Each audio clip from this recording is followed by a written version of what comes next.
welcome to What to Do with Emotional Pain. My name is Robin Kiesler, and I'm here to walk you through the first part of my Building Emotional Resiliency program. And before I do, I just want to talk for a minute about the reason that this matters. And so my mission statement in my business and in my life is to help set people free from whatever it is that's keeping them from fully experiencing life the way that it exists in their wildest dreams.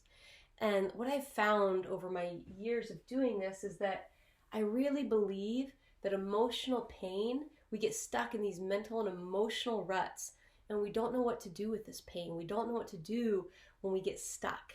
And that's what keeps us from really fully experiencing life. We get stuck in these painful emotions: fear, shame, regret, guilt, confusion.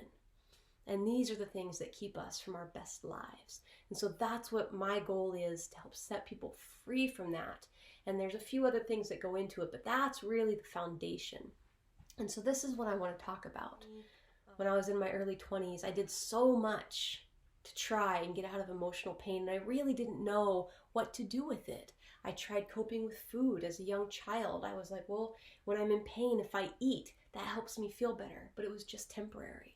As I got older and I moved into my adolescence, and then I started realizing, well, how sex and drugs and alcohol, that helps me deal with emotional pain.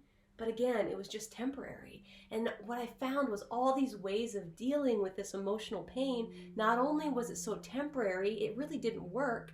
When I did feel the pain again, as soon as the sex or the drugs or the alcohol or whatever, the dopamine from the food, the cookie, the cake, the burrito would wear off, not only did I have the initial pain that I was feeling in the first place or trying to avoid, but now I had all this compounded pain.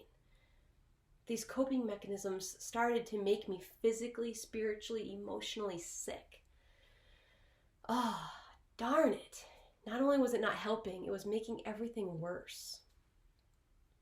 I built tall walls around my heart. Emotions weren't safe. And so I pushed people away, or I kept them out. I didn't let anyone see the real me because I was too scared of what that would mean. And I didn't know if I could deal. I didn't know how to deal with the pain that might come with rejection or the fear of inadequacy. And so I then turned to perfectionism and achievement. Well, all this drugs and the alcohol and the food, it's making me sick. There's got to be another way. And so then I started seeing, well, what if I got a degree? What if I got 2 degrees? Was that enough? It wasn't. What if I got, a big fancy career that everyone would respect? I became a critical care flight paramedic. I tried working in school districts and government offices. I tried everything, any careers with clout that might make me feel good enough. None of it worked.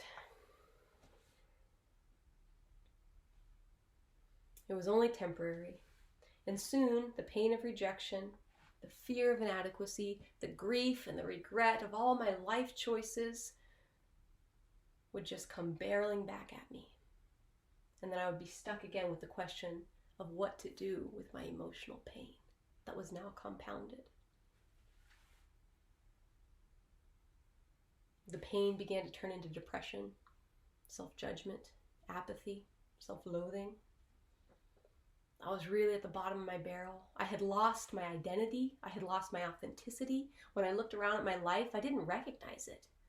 And it sure didn't seem like a life that I was going to be living.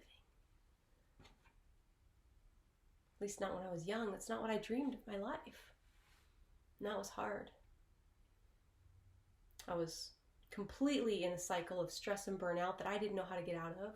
I had lost my power, my energy, and my ability to dream. I was losing faith.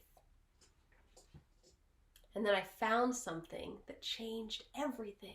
I went looking for it. I realized I needed something different. I needed a different answer. All this stuff that I was trying, nothing was working. And I was starting to get physically, emotionally, spiritually sick. And then I found radical acceptance. And it began me on a journey to learning another way of dealing with emotional pain. So everything I'm about to share with you is not new. This is nothing that I necessarily developed myself. What I have done is I have taken the best of all the things that I found and I've put them together in a way that makes sense to me, and I'm going to share that with you, okay?